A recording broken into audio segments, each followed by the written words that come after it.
It's fine. Okay. So he says another. Furthermore, you should tell the Yitzhar. Shemir Yelia covered by the Mazel Masai. Well, you shall learn about Minagmul of Klum. Neshikibalti Mehera by the Masai. Another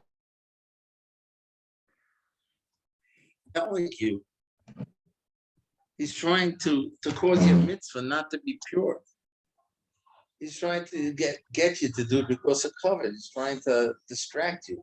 So he says another response to that Yetzirah is 1 minute. If I'm praised, if I get covered in this world, so that nothing will be left for me of the world for them in the world to come, of the reward for the world to come, because I've received the reward quickly in this world.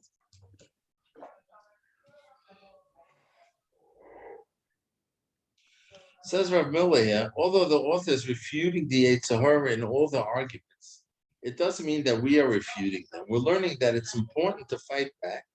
And even if we conquer the Yetzirah in all of these proposals, he'll give us other proposals. The author tells us how to respond to the universal desire for covet. Yetzirah will always be using that, even if he fails in other areas. Everybody, that we said we learned in Messiah Shisham also. Covet is a very, it's a very powerful meter.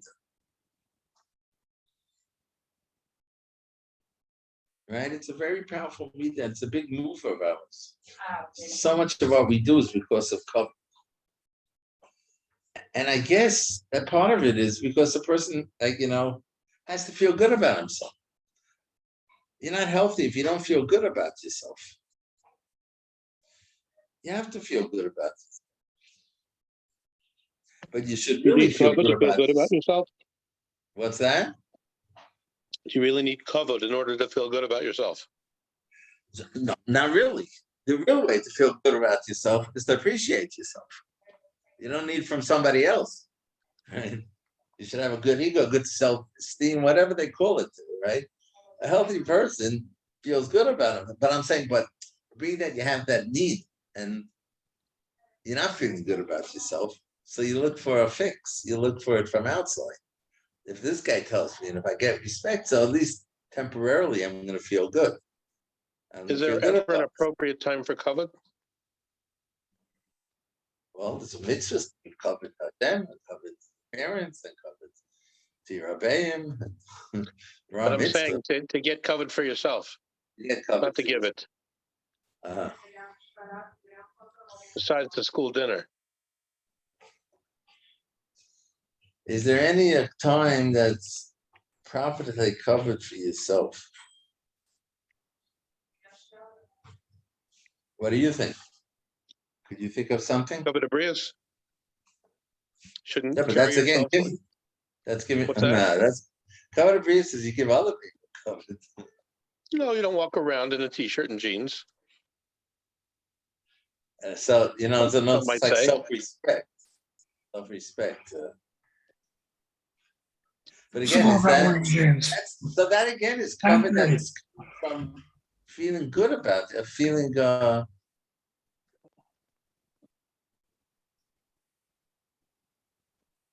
having a good feeling about yourself.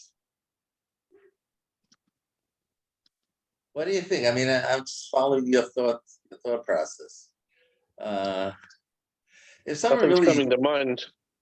No, but I'm saying, but if someone really feels good, I'm thinking about what you just said. Someone really feels good about himself. Yeah. Is that going to cause him to dress and respect himself and dress in a certain way? Could a hippie feel good about himself? I mean, I would imagine if somebody's depressed, you give him a little cover just to get him, it's like a jump start. Okay, I hear that. No, but I'm thinking of something else that you just, I think you said, you say if you had any self-respect, you wouldn't walk around looking like Kavod habrius. You don't walk around half naked. You don't walk around half naked, right? You don't walk around half naked. Yeah, no, I wasn't disparaging t-shirt and jeans. Oh, what about this like whole fashion of torn jeans and stuff like that, you know? What is that, you know, is that in a, is that someone It's a with a good trend. self-esteem? Would he dress that way? I was in the Or store, I saw a pair of ripped jeans for $1,600. isn't it crazy? Isn't They it were ripped crazy? just so. A designer Yeah. ripped. Uh, the guy's smart. He just goes and collects the jeans that people are throwing out, you know? And then sells it. Is that real? $1,600 for a pair of ripped jeans? There's a store called Needless Markup or Neiman Marcus. I can't see myself spending more I than 30 in bucks passing, on I a pair saw of it. It pants. was hilarious. But I'm just saying, look, we see by our gedolim, right? We see by our the people who we look up to that.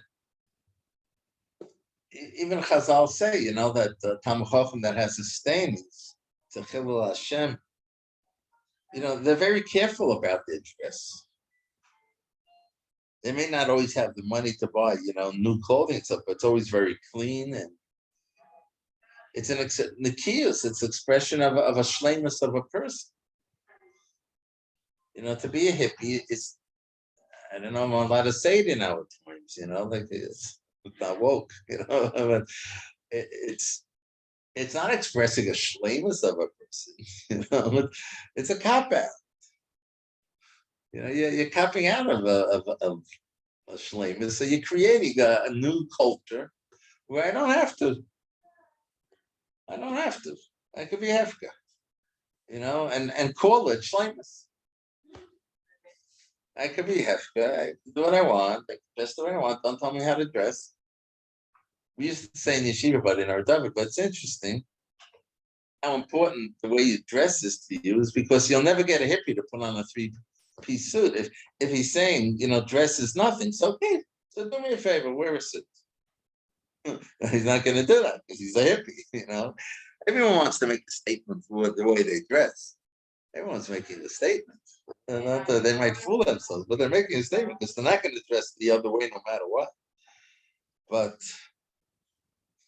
you know, I'm just thinking about that.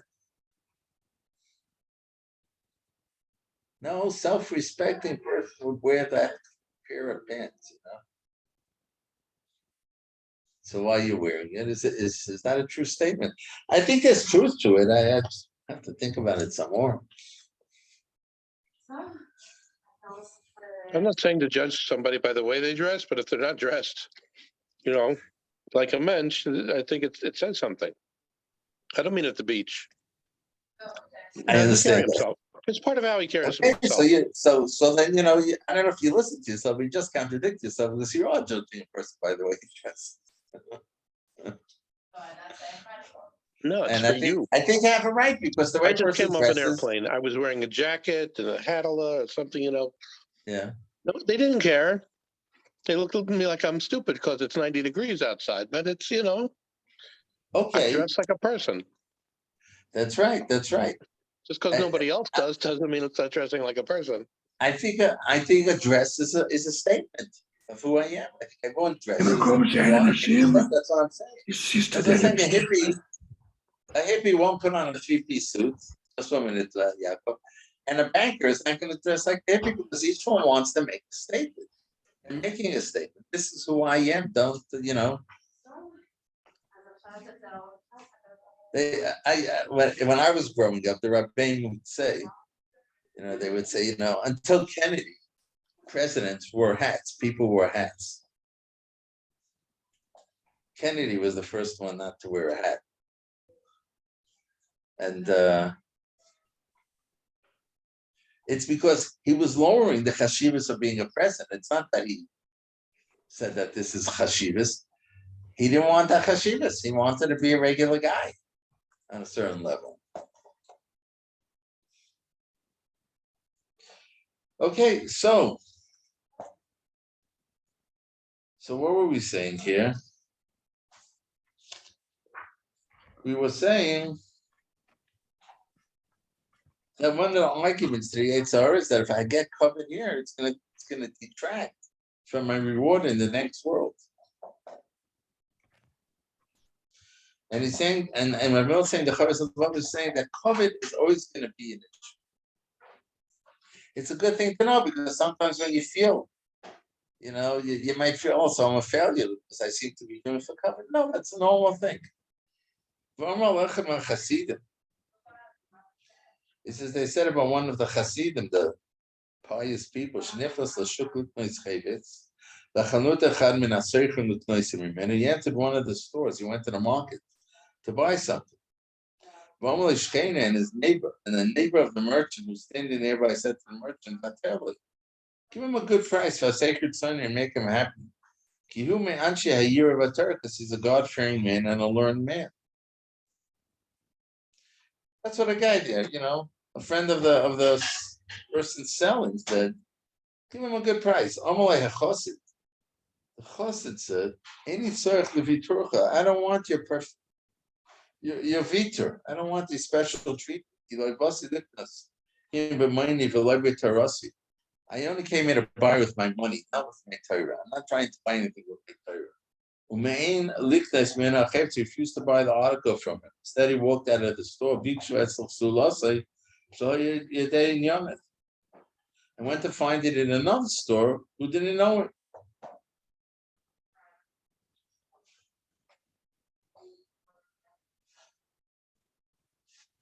In other words, what is this martial story is trying to teach us?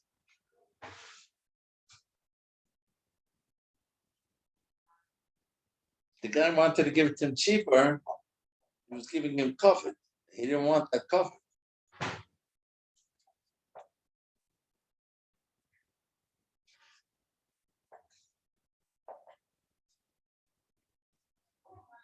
Okay, let's see. Umash Zacharta. And this, you say to the Yitzhak that the Yitzhak came with a list of psukim. And one of them was Vasisal Choshem, that I've given you great renown, which implies that Hashem rewards the righteous with a good name, and as Hashem gives you covered. Doesn't mean that a person should consider this a personal goal and make an effort to acquire good. Rather, a good name is like the other things that people desire in this world, like wealth and glory, which Hashem gives to his servants. When his wisdom, when Hashem's wisdom ordains that they're worthy of. That's what I was thinking about it. Isn't that one of the things we ask for in the Ratzon when we bench the Chodesh? Don't we ask for Oisha v'Chavod? I don't have a sitter right next to me. I'm too lazy to get up, but I think so.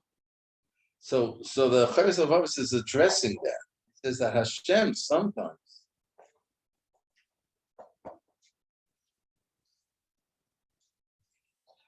he says that a Shem Tov is like the other things that people desire, which Hashem gives to his people when Hashem understands that they're worthy of it. You shouldn't be looking for Oisha b'Chavod, but sometimes Hashem gives it to you. When Shlomo asked for Chochmah, instead of he was given a choice of what he would want, he asked for Chochmah. So Hashem said, I've given you the Chochmah, the covered. Further, even that which you did not request, I've given you, even wealth and glory. Uksiv, in its right hand is length of days, long life, and its left hand is Shmeila Oisha b'Chavod. But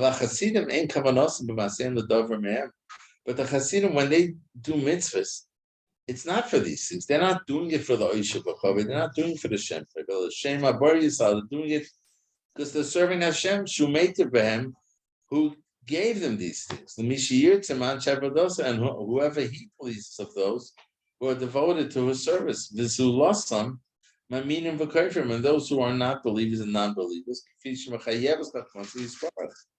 Hashem's wisdom ordains. Hashem has his own calculations how to do this, but we should not aim for it in our deeds. Wealth and glory comes from you. It doesn't come from people. It only comes from Hashem. So in other words, I have to serve Hashem, not for the covet, not for the wealth, not for the glory. I have to serve Hashem because I'm serving Hashem. At times, Hashem will grant me Oishev V'chol. But that's again like Komi said, if you run after the covet runs away from you. If you run away from the covet comes to you. That comes from Hashem, comes from the outside. Okay. Okay, that's enough for today. Okay. Shkayach Victor, Shkayach Brian, even though you disappeared somewhere.